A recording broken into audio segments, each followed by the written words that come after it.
So if one is willing to go so far, then we can begin to find out what is the meaning of all this existence. It is, as we said during these talks and before, we are exploring together.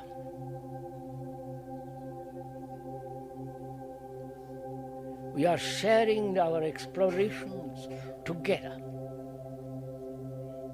because there is no authority. Though the speaker sits on a platform because it's convenient, people can see, the platform doesn't give him any authority. And he doesn't accept any authority. So, we are together, and we mean together. Explore and find out for ourselves together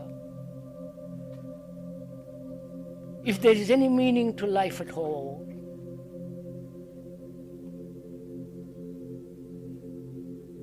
Any depth to life at all, or merely a passing event in a long series of historical process.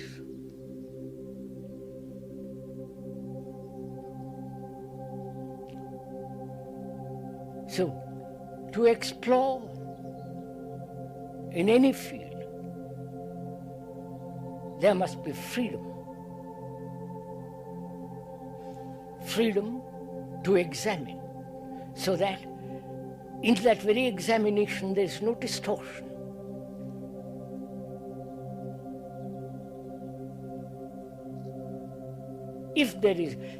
When there is distortion, there is a motive behind that distortion. A motive to find an answer, a motive which you would like to have, or which you think will solve our problems, a motive which may be based on past experience, past knowledge, and all knowledge is the past. And if there is any motive, there must be distortion. So can our mind, which is our common mind, because we have the same content in our consciousness. Because all human beings, whether they live in the Far East, Middle East, or Far West, go through this process of fear, agony, torture, anxiety, fear, and endless conflict, inwardly and outwardly. That's the common consciousness of mankind. So when you examine your own consciousness, you are looking into the consciousness of man. And therefore it's not a personal, individualistic examination. On the contrary, you are looking into the consciousness of the world, which is you, which is a fact when you go into it very deeply.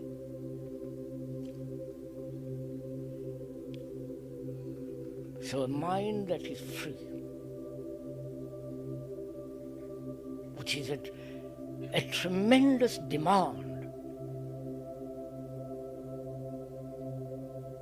which demands that you as a human being are committed totally to the transformation of the content of consciousness.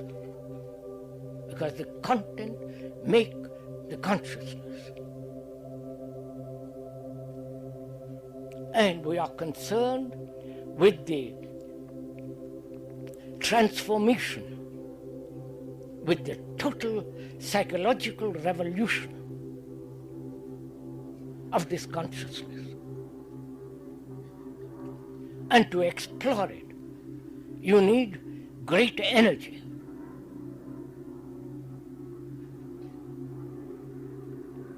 And that energy comes into being when there is no dissipation of energy.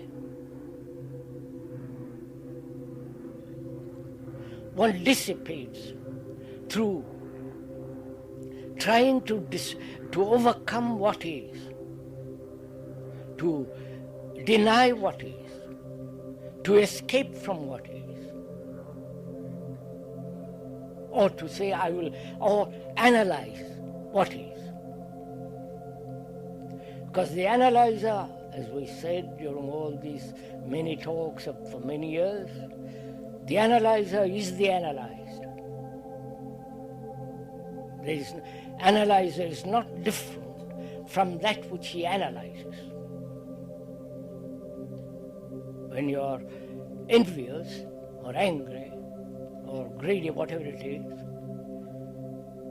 when you analyze the process of greed, the analyzer is himself greed. That which he analyzes is not separate from him. And this is a fundamental reality.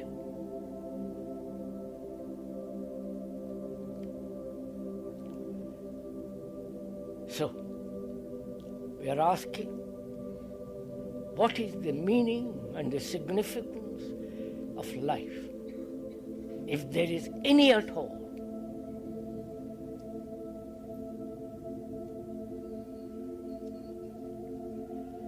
If we say there is, you have already committed yourself to something. Therefore, you cannot examine.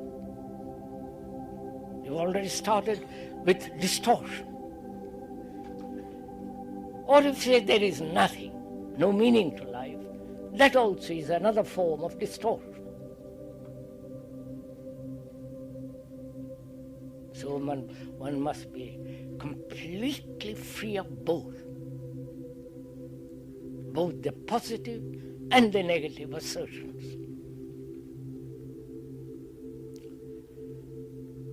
So, as we said, this is part of meditation. This is the real beginning of meditation.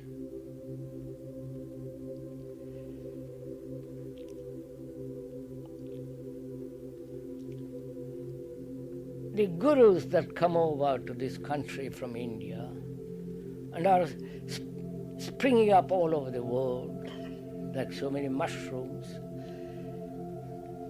they have brought to this world great many meanings. There is the transcendental meditation, and I wish they hadn't used that lovely word, which is the repetition of certain words. And they are really, in Sanskrit, there are very, very few mantras, which we won't go into now. And the repetition of those words, given at a certain price on the market, give you, if you repeat every morning for 20 minutes in the afternoon, 20 minutes and another 20 minutes in the evening, bring you certain quality of quietness, constant repetition. You can just as well repeat Ave Maria or Coca-Cola or any other mechanical repetition. It will certainly give you a certain quality of quietness. But this is mechanistic quietness, because you have reduced the brain to constantly repeat. If you have tried it, even for 2 minutes, how mechanically it becomes quiet. But that's no more transcendental than anything else. And thereby we think, we'll experience something that's beyond the material process of thought. So, there is this, that man seeks experience. He seeks experience other than the ordinary daily experience. We are bored or tired or fed up with all the experiences we have of life, and we hope to capture some experience which is not the product of thought.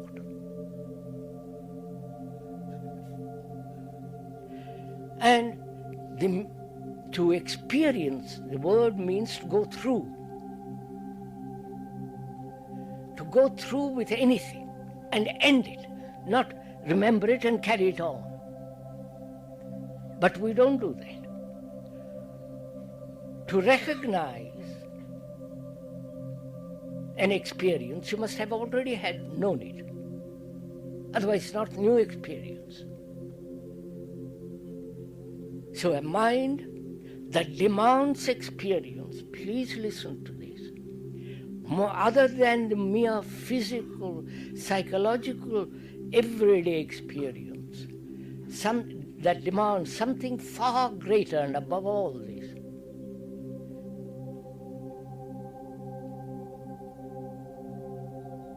What it will experience is its own projection, and therefore it is still mechanistic, still materialistic, which is the product of thought.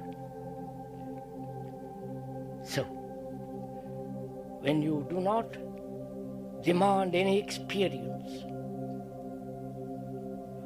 when there is no distortion and therefore no illusion, and one has understood the whole meaning of desire, which we went into many times during these and other talks, which is sensation plus thought is desire with its image. And so, desire is also a distortion when in the process of examination. I hope you're following all this.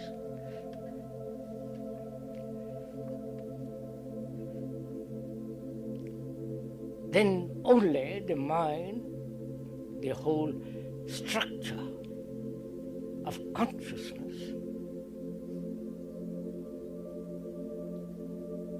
being free, is capable of looking at itself, looking at itself without any distortion, as you see in a clear mirror your face. The mirror reflects exactly what your face is. There is no distortion unless the mirror is distorted. So in that way, the mind includes the brain and all the nervous organisms, the whole totality which is the mind, is now free, absolutely without any distorting movement. Distortion takes place when there is effort. Right? Effort implies me and something I am going to achieve. Division between me and that. That division invariably brings conflict, as in the nationalities and so on. Wherever there is division, there must be conflict. And so, meditation comes only when there is the complete ending of conflict.